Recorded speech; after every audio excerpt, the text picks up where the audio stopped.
Assalamualaikum warahmatullahi wabarakatuh. Alhamdulillah, alhamdulillah. Senantiasa kita memperbanyak rasa syukur kehadirat Allah Subhanahu wa taala atas seluruh nikmat yang telah Allah berikan kepada kita semuanya. Mudah-mudahan setiap Allah berikan nikmat kepada kita, Allah sempurnakan dengan nikmat taufik dan hidayahnya, sehingga setiap nikmat yang Allah berikan kepada kita mampu untuk kita syukuri. Karena nikmat kapan mampu kita syukuri, maka nikmat itu akan ditambah oleh Allah. La in syakartum la azidannakum. Dan nikmat kapan mampu kita syukuri, maka manfaat atau nilai daripada nikmat tersebut bukan hanya kita rasakan di dunia, tapi sampai nanti ada di akhirat. Amin ya rabbal alamin. Hadirin sekalian rahmati Allah, kita ini hidup di atas dunia tentunya punya tugas. Salah satu tugas kita adalah mencari bekal. Dan tidak ada bekal buat kita nanti menghadap kepada Allah melebihi bekal ketakwaan. Wa tazawwadu fa inna khairaz zadit taqwa. Berbekal dirilah kalian, kata Allah dalam Al-Qur'an. Dan ketahuilah sebaik-baik bekal kita itu adalah ketakwaan. Dan adapun jalan yang bisa kita tempuh untuk membuat kita pantas untuk masuk ke dalam surga dengan bekal ketakwaan itu sebanyak nafasnya para makhluk. Bi'ada di anfasil khalaik. Jalan yang bisa kita tempuh untuk menyampaikan kita kepada surga, ridhonya Allah, ketakwaan, yang mana surga itu tidak disediakan kenikmatan di dalamnya untuk semua orang. Kenikmatan surga itu hanya dikhususkan oleh Allah bagi mereka yang bertakwa. Wa uzlifatil jannatu lil muttaqin. Surga itu disediakan bukan untuk semua orang, tapi khusus mereka yang bertakwa. Nah, jalan yang bisa kita tempuh untuk menyampaikan kita kepada surga sebanyak nafasnya para makhluk. Makhluknya aja udah banyak, gimana nafasnya mereka? Banyak jalan yang bisa kita tempuh untuk menjadi pribadi yang muttaqin. Nah, salah satunya adalah memuliakan apapun yang dimuliakan oleh Allah, mengagungkan apapun yang diagungkan oleh Allah Subhanahu wa taala. Karena memang Allah berfirman, "Dzalika wa may yu'azzim sya'airallah fa innaha min taqwal qulub." Barang siapa yang mengagungkan syiar-syiarnya Allah. Apa syiarnya Allah? Syiarnya Allah ini apapun yang dimuliakan oleh Allah. Sesuatu yang menjadi tanda kehebatan Allah, tanda keagungan Allah, tanda kekuasaan Allah, ayat-ayatnya Allah, bukti-bukti wujudnya Allah Subhanahu wa ta'ala. Kapan kita diberi kemampuan oleh Allah untuk bisa mengagungkan apapun yang diagungkan oleh Allah, tanda kalau dalam hati kita ini ada benih ketakwaan. Ada benih ketakwaan. Orang yang dalam hatinya ada benih ketakwaan punya potensi masuk ke dalam surga. Contoh, apa sih syiarnya Allah? Banyak. Masjid syiarnya Allah. Bagaimana tidak dikatakan masjid syiarnya Allah, sementara Allah nisbatkan masjid sebagai rumahnya. Maka sebagaimana Allah muliakan masjid sebagai syiarnya, kita wajib untuk memuliakan masjid. Ka'bah, mungkin rumah kita lebih bagus, lebih mahal daripada bangunan Ka'bah, tapi Allah muliakan Ka'bah, bukan muliakan rumahnya kita. Maka kita wajib untuk memuliakan Ka'bah sebagaimana Allah muliakan Ka'bah. Mekah dan Madinah, mungkin ada daerah lain yang lebih subur daripada Mekah dan Madinah, tapi Allah muliakan Mekah dan Madinah bukan karena kesuburannya, tapi karena faktor yang lain. Maka sebagaimana Allah muliakan Mekah dan Madinah, nggak ada alasan buat kita untuk tidak memuliakan Mekah dan Madinah. Al-Quran itu juga merupakan syiarnya Allah. Tanda kemukjizatan daripada Al-Quran adalah karena Al-Quran menjadi kalamullah. Nggak ada yang bisa memplagiasi yang namanya Al-Quran, meniru Al-Quran. Kalau menjadi plagiator terhadap karya orang lain bisa, tapi menjadi plagiator, orang yang mengimitasi karyanya Allah, nggak mungkin bisa. Siapa yang bisa mengimitasi matahari dan bulan? Siapa yang bisa mengimitasi manusia? Punya otak, punya hati. Siapa yang bisa mengimitasi tumbuh-tumbuhan, hewan, malaikat? jin, setan, surga, neraka, ada.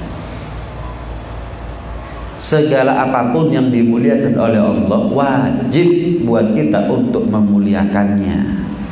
Kita patut untuk membuktikan ketakwaan kita dengan memuliakan apapun yang dimuliakan oleh Allah. Nah, salah satu apa yang dimuliakan oleh Allah adalah bulan di mana kita saat ini berada. Bulan Rajab. Bulan Rajab ini salah satu bulan yang dimuliakan oleh Allah. Allah berfirman dalam Al-Qur'an gimana? Inna iddatash syuhuri 'indallahi 12 syahran fi kitabillahi yawma khalaqas samawati wal arda minha arba'atun hurum dzalika ad-dinul qayyim fala taqdimu fihinna anfusakum. Jumlah bilangan bulan dalam setahun ada 12 bulan. Dari 12 bulan itu Allah pilih 4 bulan istimewa yang lebih kita kenal dengan sebutan Ashhurul Hurum.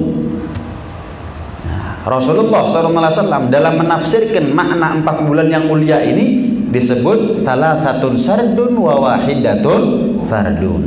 3 berurutan, yang 1 sendirian. 3 berurutan, yang 1 sendirian. Apa yang berurutan? Dzulqa'dah, Dzulhijjah, Muharram. Ini urut ini, tertib.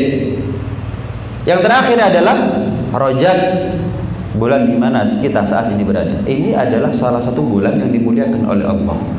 Maka sebagaimana Allah memuliakan bulan Rajab, apa alasan kita untuk tidak memuliakan bulan Rajab? Bukankah perputaran waktu dari siang menjadi malam, malam menjadi siang lagi adalah tanda-tanda kehebatan Allah? Coba siapa yang bisa ngatur gimana caranya yang mestinya siang jadi malam, yang mestinya malam jadi siang? Tunda sedetik saja. Siapa bisa? Tunda sedetik aja, siapapun sudah. Kerahkan kemampuan apa yang Anda punya, uang yang Anda punya, kehebatan, kecanggihan, kecerdasan, apapun.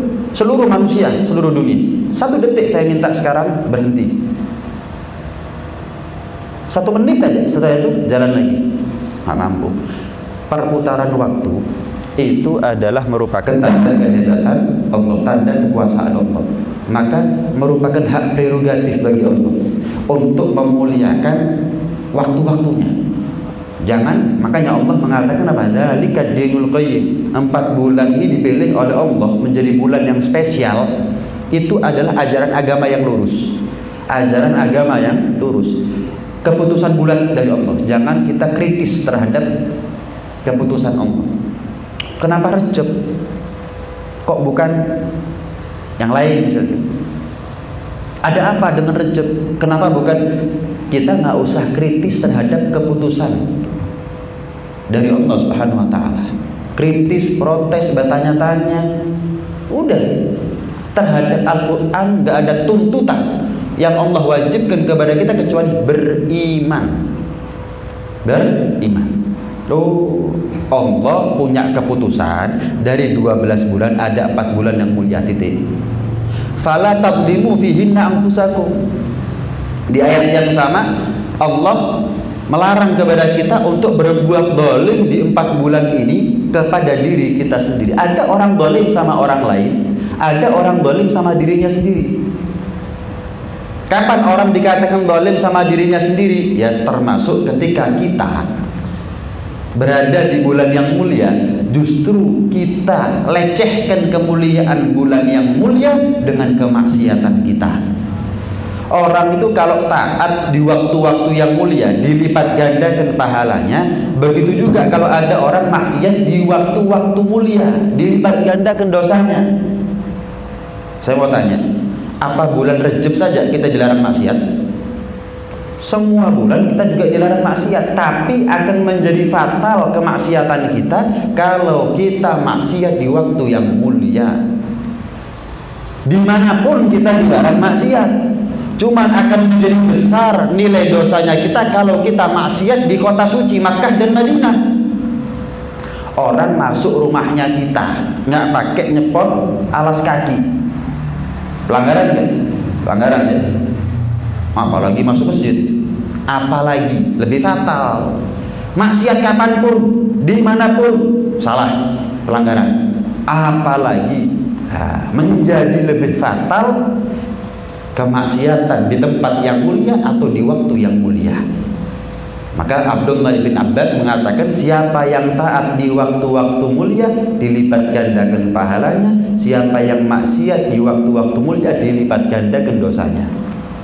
Nah, berarti jelas. Dalilnya Al-Quran, hadisnya riwayat Rasulullah SAW. Hadis Rasulullah SAW. Hukum hadisnya apa? Sahih. Berarti nggak ada alasan buat kita untuk tidak memuliakan bulan Rajab. Nah, terus cara memuliakan bulan Rajab gimana? Apa merconan misalnya? Apa sregdor? Bukan.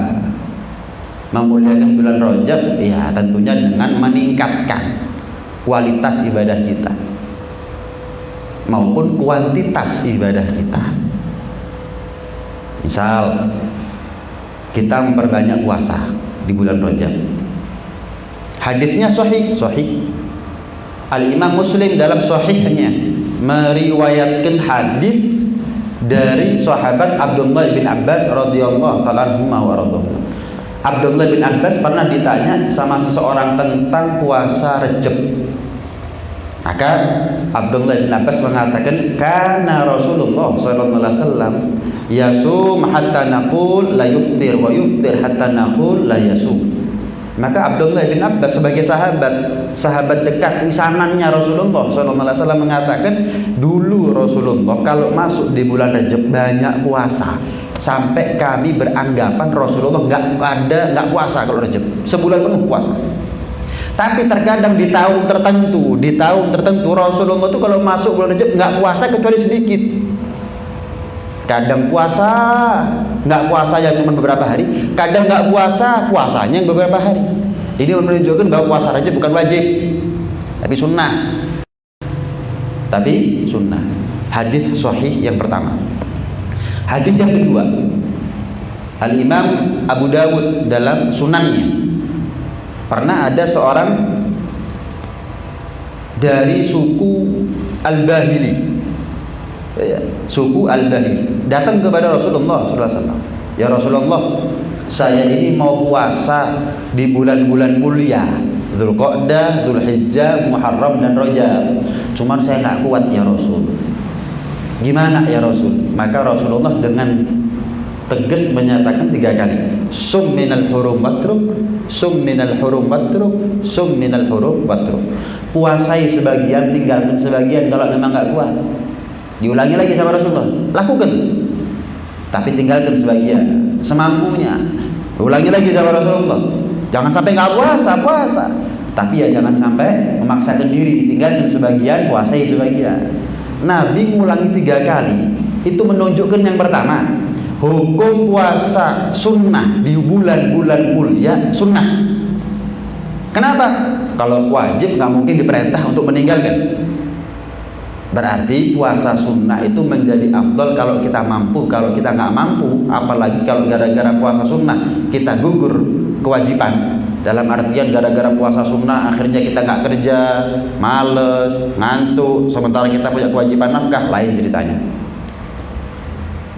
Atau kita sakit, mah akut misalnya, perintah dokter jangan puasa, Anda harus makan setiap hari obat 3 kali dan harus setelah makan. Nah, kalau Anda puasa gimana makan obatnya, minum obatnya?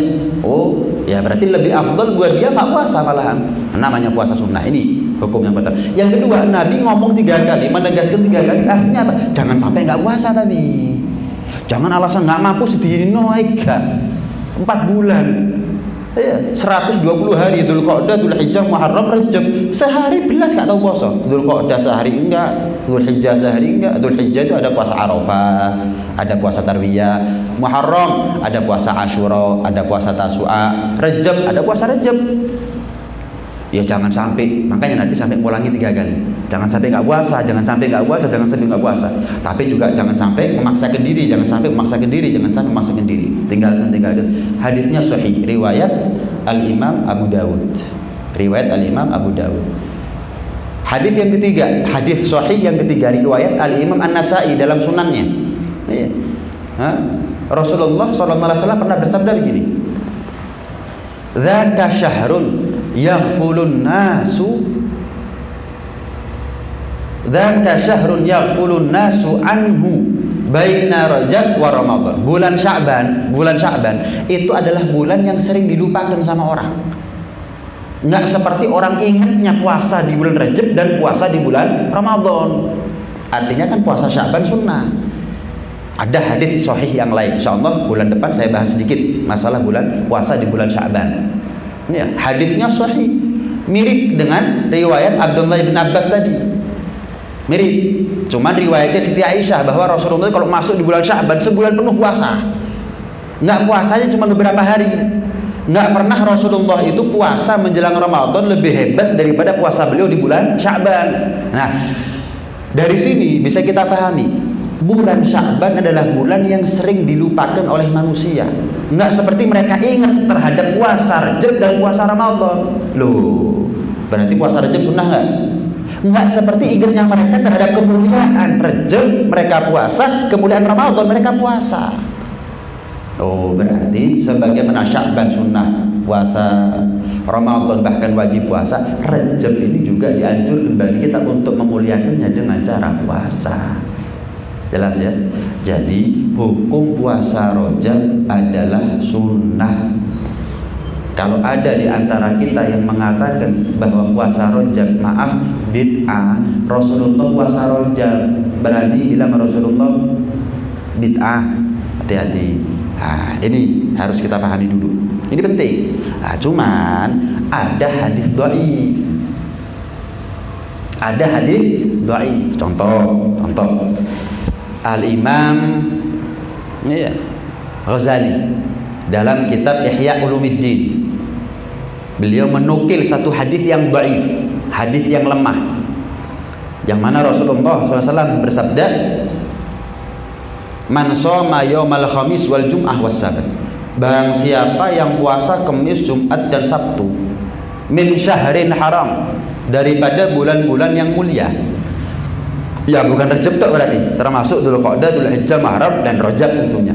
Barang siapa yang puasa Kamis, Jumat dan Sabtu di bulan-bulan mulia, Dzulqa'dah, Dzulhijjah, Muharram dan Rajab, maka dia berhak mendapatkan pahala 900 tahun ibadah. Ada riwayat 700 tahun ibadah. Hadisnya dhaif.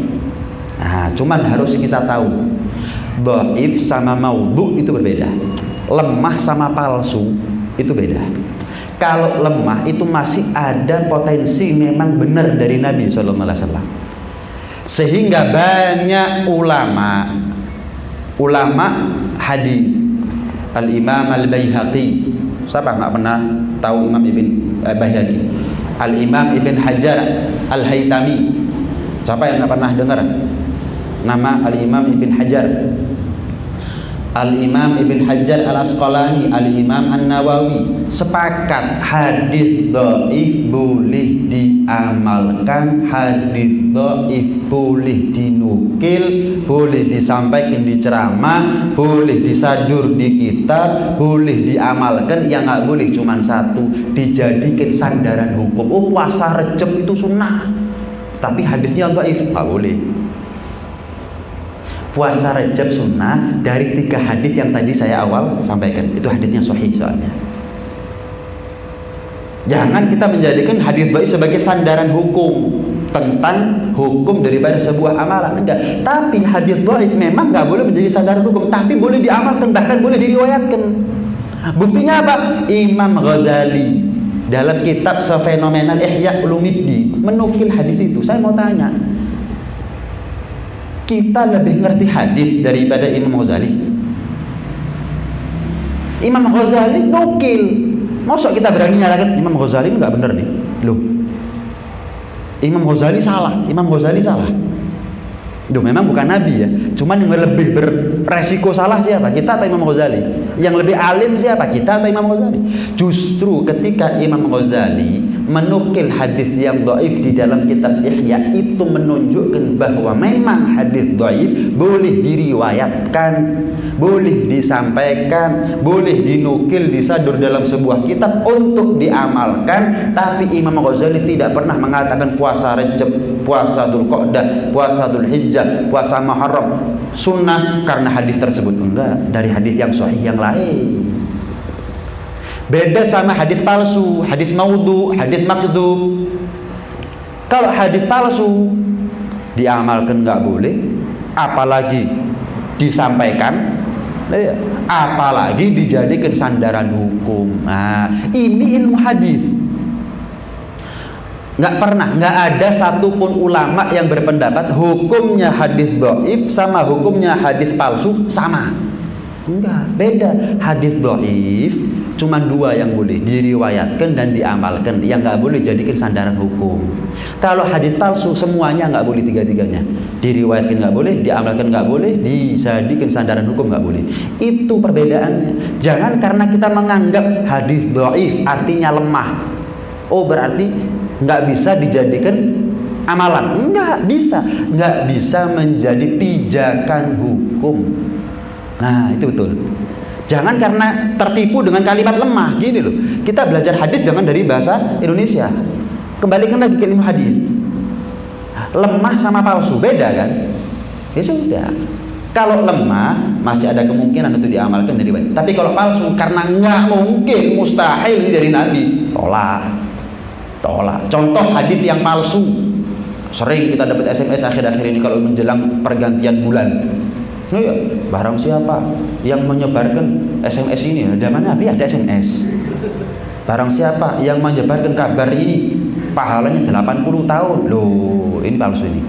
Mau insya Allah jangan di dalam kitab sahih, dalam kitab maudhu nggak ada itu, dalam kitab palsu nggak ada itu, nggak ada. Ini buat-buat namanya. Man kadzdzaba alayya falyatabawwa maq'adahu minan nar. Kata Nabi apa? Barang siapa yang berdusta dengan mengatasnamakan aku, maka dia telah booking neraka nanti di akhirat. Boleh. Nabi bilang begini, padahal Nabi nggak pernah bilang begitu. Dosa gede. Udah booking tempat neraka.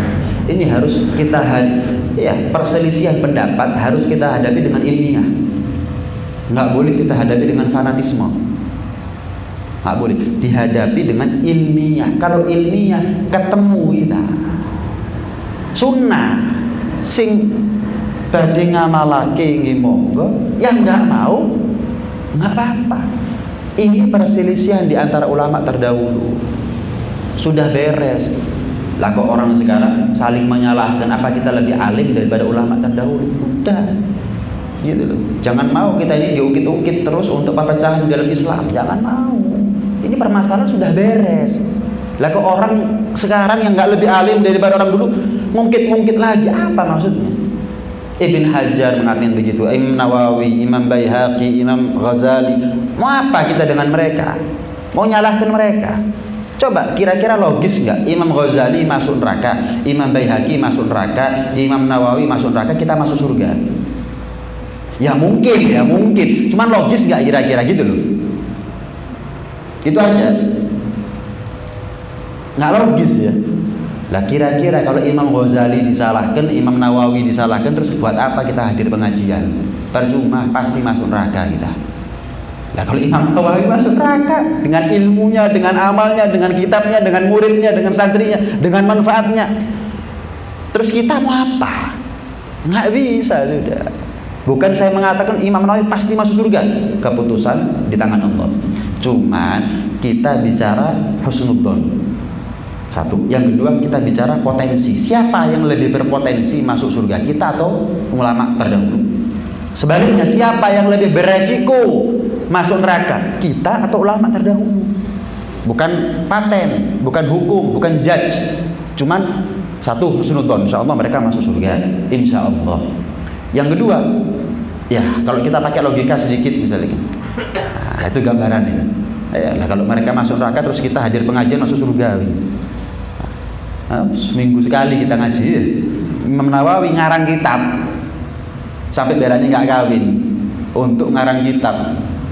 Ya Allah, nggak bisa, nggak logis akhirnya, kerancu akhirnya. Nah, silakan amalkan puasa Rajab.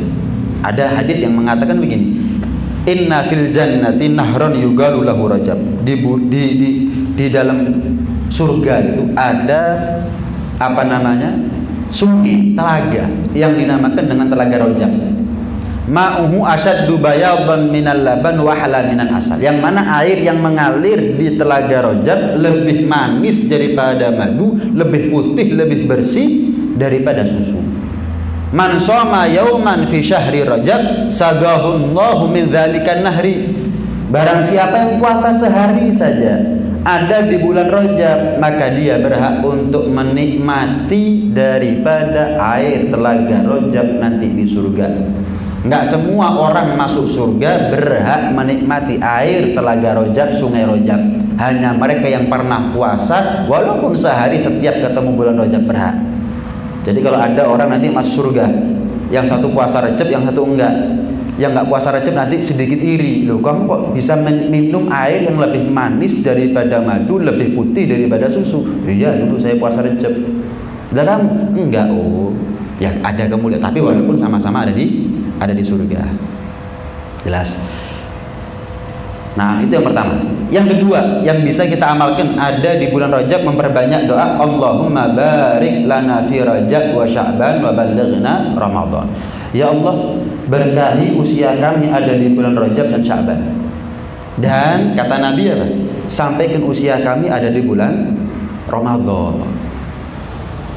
Pertanyaannya sekarang, kenapa sih Rasulullah itu baru masuk bulan Rajab sudah minta panjang umur ketemu Ramadan?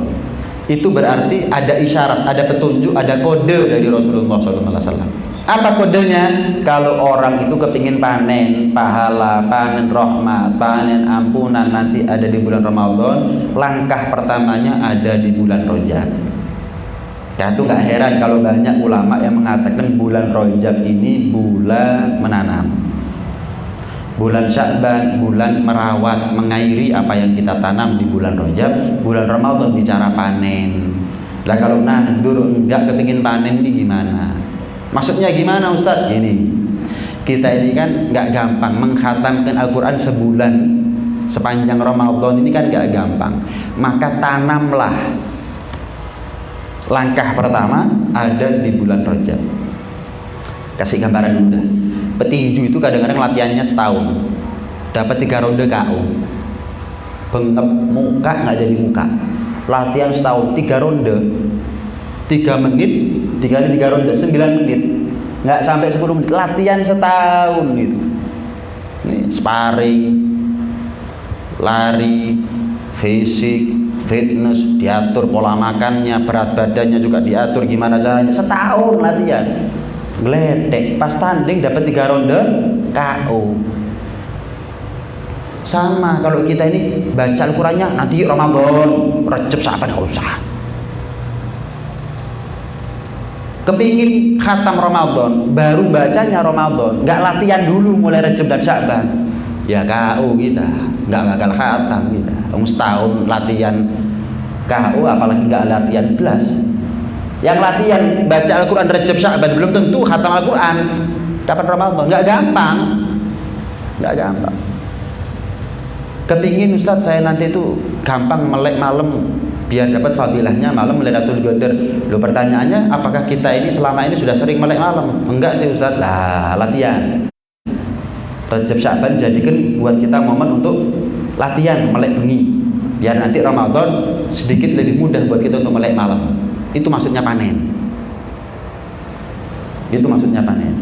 Saya kepingin Ustadz nanti Ramadan itu 10 hari terakhir nggak bolong iktikaf. Oh bagus. Sudah biasa iktikaf di masjid? Enggak usah. Pengajian ada enggak? Ya kadang. Misalnya gitu. Bukan berat. Latihan ya. Latihan. Misal 15 menit sebelum adzan, setengah jam sebelum adzan sudah di masjid. Misalnya gitu. Setelah sholat nggak keburu bubar, tapi duduk zikir, baca doa, kalau perlu baca wirid, baca Al-Quran, istighfar, sholawat, ini jadi itu. Latihan kerasan di masjid, nggak gampang kerasan di masjid. Dengan harapan nanti Ramadan lebih mudah. Apapun yang kita ingin amalkan nanti di bulan Ramadan, lakukan.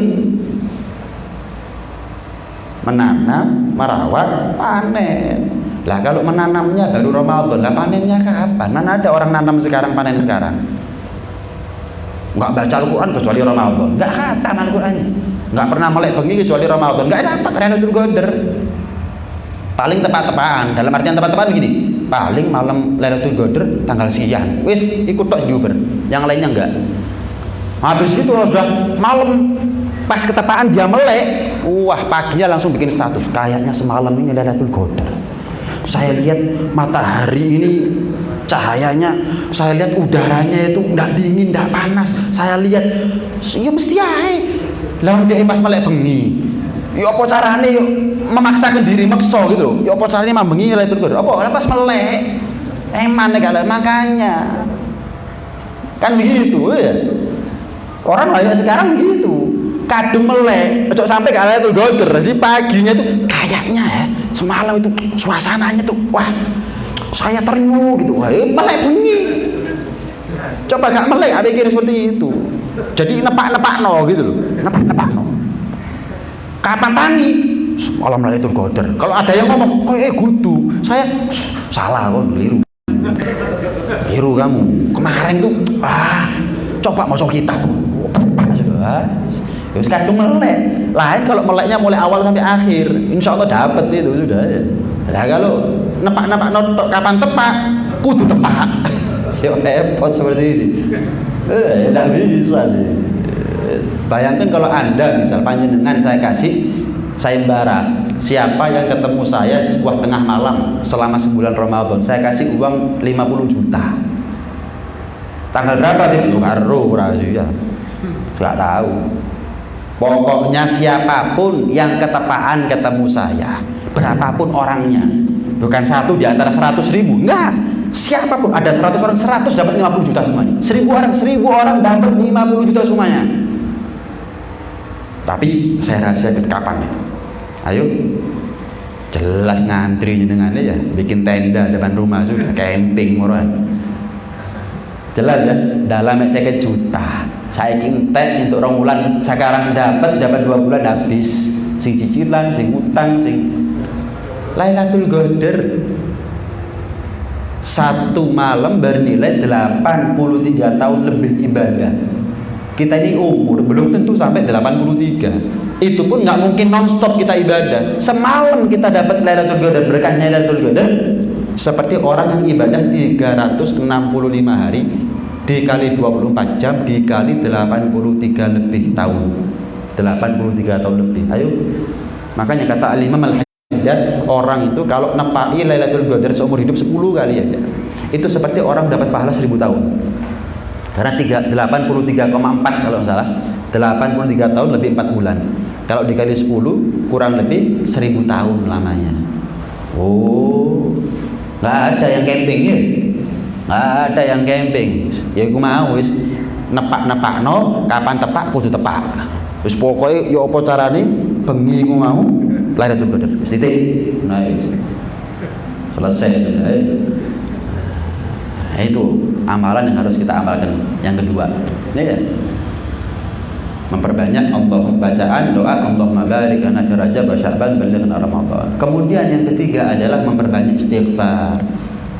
Memperbanyak istighfar. Dalam kitab Al-Fatawa Al-Kubra, Al-Imam Ibn Hajar radhiyallahu ta'ala anhu arda menukil sebuah hadis daripada Rasulullah SAW. Rasulullah SAW pernah bersabda begini, "Man istaghfara fi Rajab bil ghadati wal 'ashi, yarfa' yadayhi wa yaqulu rabbi ighfirli warhamni wa tub 'alayya 70 marratan lam tamassan naru lahu jildahu abada." Barang siapa yang masuk di bulan Rajab mulai awal sampai akhir, nggak pagi nggak sore, setelah subuh atau setelah maghrib atau setelah isya, baca rabbighfirli warhamni wa tub 'alayya sebanyak 70 kali, maka imbalan dia adalah tidak tersentuh kulitnya oleh api neraka. Ada orang masuk surga setelah ngerasa neraka. Siapa yang mau? Masuk orang kita ini tahu nikmatnya kebebasan harus masuk penjara dulu? Enggak sih. Kita kepingin tahu nikmatnya surga, ya nggak harus masuk neraka. Caranya salah satunya adalah memperbanyak istighfar ada di bulan Rajab. 70 kali setelah subuh, 70 kali setelah maghrib atau setelah isya juga boleh. Rabbighfirli warhamni wa tub 'alayya, Rabbighfirli warhamni wa tub 'alayya, Rabbighfirli, terus sambalnya 70 kali. Loh ya enak yang menurut nggak masuk neraka. Loh sih, istighfar itu syarat taubat diterima. Istighfar lek gak taubat ya padha mek goro. Istighfar itu syarat taubat diterima. Kalau orang tobat nggak istighfar, ya nggak diterima tobatnya. Ada istighfar tapi nggak tobat, gimana sih? Minta ampun tapi menjadi residivis. Minta keluar, tapi sudah niat untuk melakukan maksiat lagi. Bohong itu namanya. Pak, saya minta tolong Pak, keluarkan saya dari penjara Pak. Ngapain? Ya saya biar nyolong lagi nanti di luar. Loh, ya nggak mungkin dikeluarkan. Pak, minta tolong Pak, saya ini punya anak, punya istri di luar. Ya, saya terbebani sama mereka. Minta tolong bebaskan saya. Dan nanti kamu ngasih makannya apa? Ya begal lagi Pak. Loh, ya nggak mungkin dikeluarkan. Istighfar tapi nggak tobat. Istighfar loh Bib. Ya, nol ya. Nol. Kak pom bensin itu loh ya. Nol Bib, nol. Terus ya maksiat lagi Bib. Kan nol Bib. Loh.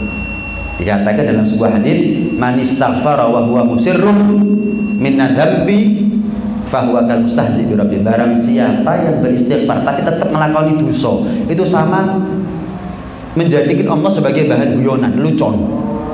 Nul ya Allah, nul ya, maksiat mana? Putih loh ya Allah, putih ya. Ngelakoni enggak begitu. Istighfar itu adalah merupakan apa?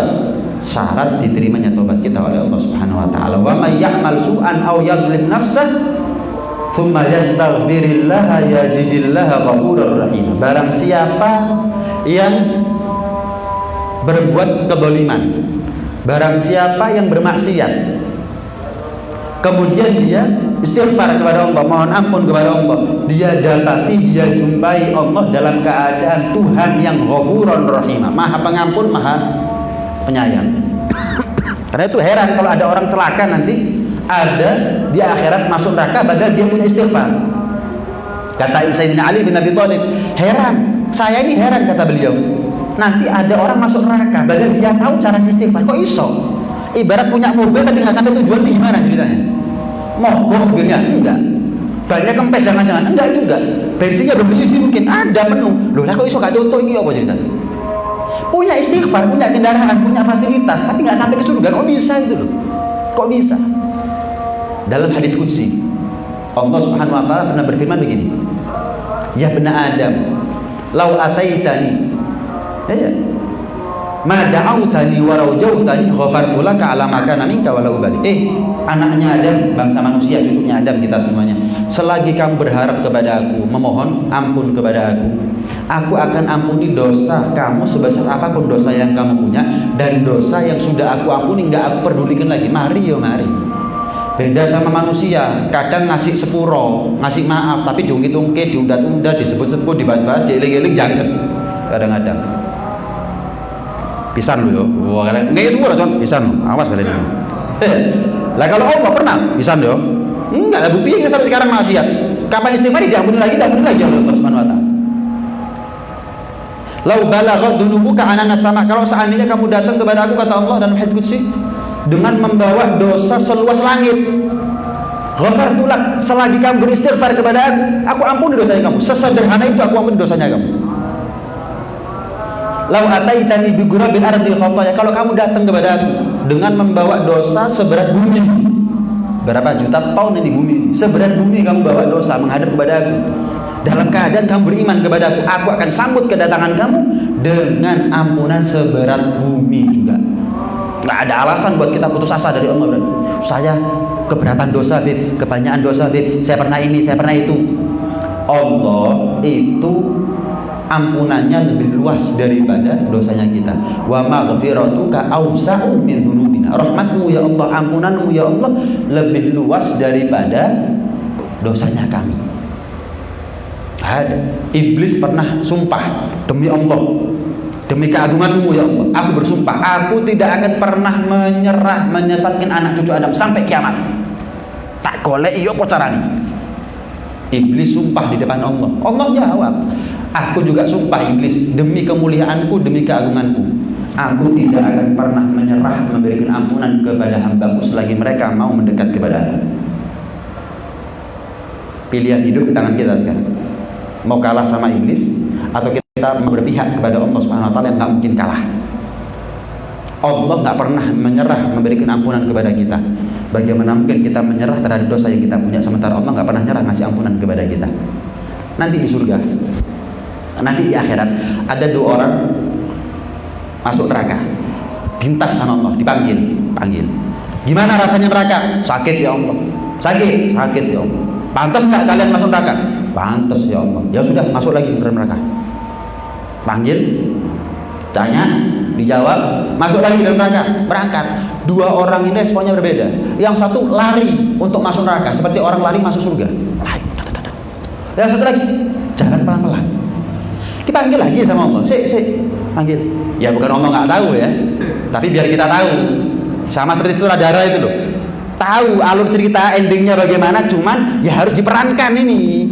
Harus diperankan biar apa? Biar penonton menyaksikan itu asik. Sama Allah tahu, bukan Allah tanya karena Allah nggak tahu, cuman perlu diperankan itu semuanya. Nah, aku tanya sama kalian berdua, aku perintah kalian satu perintah yang sama kan? Iya ya Allah. Apa perintahku? Masuk dalam neraka. Ya sudah, lah kok kalian responnya berbeda, sikapnya berbeda, perintahnya sama, sikapnya berbeda. Kenapa kamu itu kok aku suruh masuk neraka kok banter-banteran? Senang masuk neraka? Bukan ya Allah, cukup di dunia aku menunda-nunda taat kepadamu. Aku di akhirat takut kepadamu. Aku nggak mau nunda-nunda lagi taat kepadamu. Ibarat menyerahkan diri. Namanya orang pantas masuk neraka ya wis. Disuruh masuk neraka ya sudah. Takut kepada Allah Subhanahu wa taala. Jangan-jangan kalau memperlambat taat kepada Allah didobeli siksanya sama Allah. Akhirnya melayu. Lah terus kamu kenapa kok alon-alon disuruh masuk neraka? Enggak ya Allah. Yang saya tahu orang itu kalau sudah keluar dari neraka waktunya masuk surga ya Allah. Itu toh. Jadi saya jalan agak mikir ya Allah. Saya masih berharap ya Allah. Nah, saya pernah tahu kok, saya dulu pernah hadir pengajian. Baik garuk-garuk gitu ya. Pokoknya orang itu kalau keluar dari neraka, ya sudah waktunya masuk surga sudah. Nggak ada metu tukok neraka balik mana, nggak ada. Saya nggak pernah dengar. Lah kok balik ya? Saya berharap ya Allah. Apa kata Allah? Kamu masuk surga karena tetap takut kepada aku walaupun di akhirat. Ya, kamu masuk surga karena sebab kamu berharap kepada aku walaupun sudah di akhirat. Lihat rahmatnya Allah. Lihat rahmatnya Allah. Hah? Ya. Karena itu apa alasan kita untuk menyerah daripada ampunan Allah? Jangan. Terakhir saya tambah sedikit masalah sholat. Gini. Kadang-kadang orang tuh mengait-ngaitkan, ini penting, mengaitkan sholat dengan kekayaan. Bib, saya ini sudah sholat, Bib, kok gak sugi-sugi? Satu. Kadang-kadang ada orang, Bib, orang itu kalau sholat pasti kaya nggak? 2. Bib, iku sholat, Bib, kok gak sugi-sugi, Bib? Iku gak sholat, tapi sugi. Jelas ya? Mengait-ngaitkan antara sholat dengan kekayaan. Jawaban saya, pertama, Allah tidak menjanjikan orang sholat kaya. Yang Allah janjikan rezeki. Wa'mur ahlaka bis sholati wastabir 'alaiha la nas'aluka rizqan nahnu narzuquk. Kami yang beri rezeki kepada kamu. Saya mau tanya, sehat bukan rezeki? Rumah tangga akor? Anak enggak ganyan? Diarahkan kita kepada rezeki yang halal, apa bukan rezeki juga? Walaupun enggak seberapa misalnya, tapi rezekinya halal. Ya, itu rezeki juga. Itu rezeki juga. Keselamatan keluar dari rumah, pulang sampai ke rumah nggak kurang satu apapun, ya rezeki. Bukankah itu lebih penting daripada duit? Duh, Allah kapan kita sholat, Allah janjikan kepada kita rezeki. Rezeki itu luas. Keselamatan, kebahagiaan, rumah tangga sakinah, mawaddah, warahmah, rumah tangga surga dunia, surga di akhirat. Ngelihat anak seneng, nggak kudu nangis, nggak kudu ngamuk. Itu rezeki. Allah janjikan kapan kita sholat, rezeki model begini. Kalau Allah janjikan kaya kapan orang sholat, ya enak. Kalau begitu nggak ada orang melarat, kaya semuanya, dan nggak ada orang nggak sholat, pasti sholat semuanya. Sholat pasti suki, yo kalau sih nggak sholat. Sholat pasti suki, yo kalau sih melarat. Sahabat kurang tak sholatnya. Lah kok ada di antara mereka yang miskin hidupnya. Bahkan Rasulullah sholat sampai kakinya bengkak. Kenapa? Miskin. Tapi lihat rumah tangganya sahabat, lihat anak-anaknya sahabat, lihat kebahagiaan iman yang dimiliki oleh sahabat. Itu adalah gambaran rezeki. Bib itu nggak pernah sholat, Bib itu nggak pernah sholat, tapi kok Kaya Bib, ya saya cuma ngomong satu, tiruan kepindro soge apa gak mari ngono. Itu nggak pernah sholat, kaya Bib. Itu sholat gak sugi-sugi, tiruan soge apa gak mari ngono. Wis ngono ae. Bukan, nggak ada hubungannya sama kekayaan. Gak sholat melarat, sholat soge, enggak. Kita belum lahir, usia 4 bulan dalam kandungan sudah paten. Kita ini calon kaya atau calon miskin, paten sudah. Nggak tambah, nggak kurang, nggak berubah itu semuanya. Nggak berubah itu semuanya. Minimal kalau kita nggak dapat rezeki dunia, rezeki akhirat itu paten.